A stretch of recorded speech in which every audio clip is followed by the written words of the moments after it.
Hello everyone, this is Sodhi from CAAN Wings Consultants Private Limited. As shared in my video a couple of days back, we are expecting lots and lots of updates ever since the borders opened on 15th of December. This morning we received a very exciting update regarding the nominations opening for offshore applicants by New South Wales. That's correct. NSW has just released its migration plan and its occupation list, and there are large number of people who are now eligible to seek a nomination from NSW. Now, if you look at the list, it is really vast. It has a lot of IT professions, a lot of engineering professionals, a lot of occupations that are assessed by the VEDSs, and a lot of trade-related occupations as well.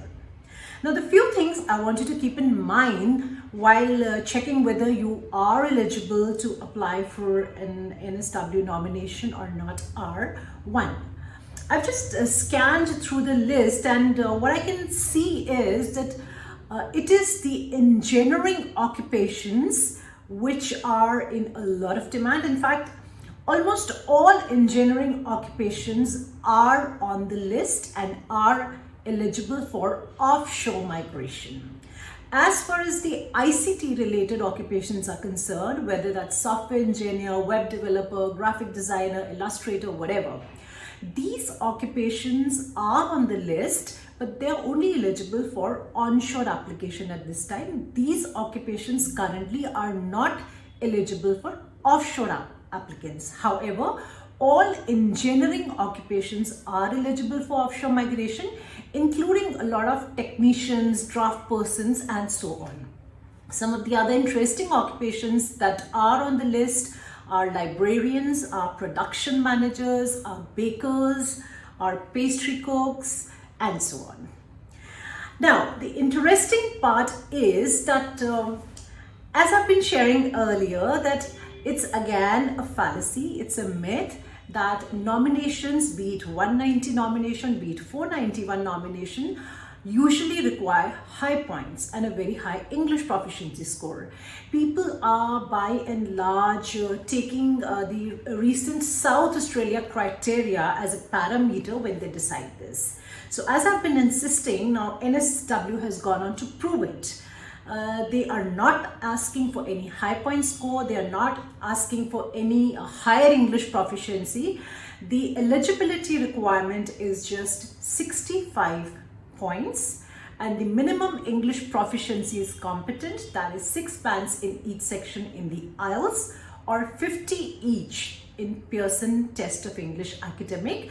And I'd also like to mention here that those who are using their test scores for Australian migration purposes, the eligibility of the TRF, the test report forms, is 3 years instead of the standard 2 years.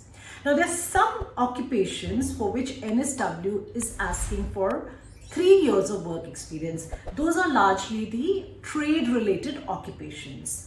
Now, the good news for engineers here is that I've come across a lot of engineers who have received a positive skills assessment from Engineers Australia, but they've been kind of dissatisfied with their outcome letters, because they feel that while the qualification has been assessed positively based on their CDRs, they did not end up getting any employment assessed, because a lot of people did not have the third party evidence in terms of the payment received in lieu of the employment that the Engineers Australia needed.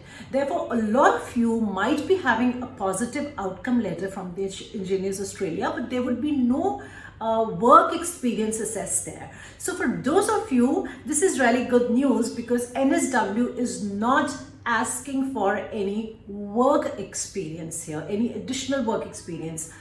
For some occupations where work experience of 3 years at least is required, those are usually trade occupations and few other occupations. Now, another good thing is that for those of you who have just returned from Australia and have been in India for the last 3 months or so, are also classified as offshore applicants and are eligible to apply for an NSW nomination.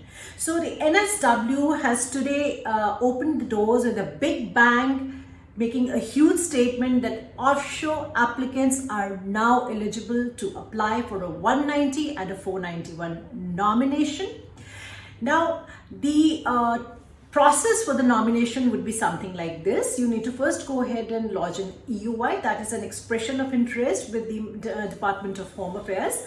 Following that, you will register your interest with NSW, that is lodge an ROI. Now, only those with a positive skills assessment from their respective assessment body and with the minimum competent English proficiency score, and of course those who are coming out with a total of 65 points, can lodge an ROI.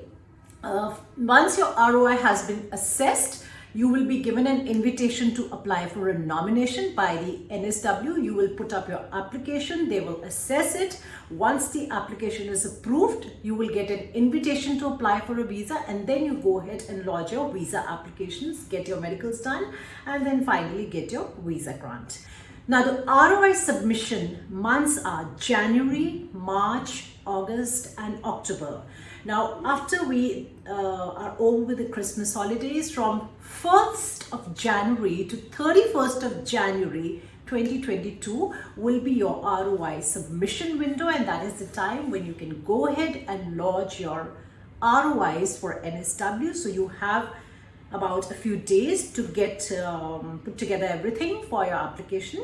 So for any questions or whether you are eligible to apply for an NSW nomination, what are the criteria, and if you want to get any free assessment eligibility done, please feel free to get in touch with us. Our number is 78498 78498, and you can email us on CaanWings@gmail.com, that is CAANWINGS@gmail.com. I look forward to hearing from you. Until next time, goodbye and take care.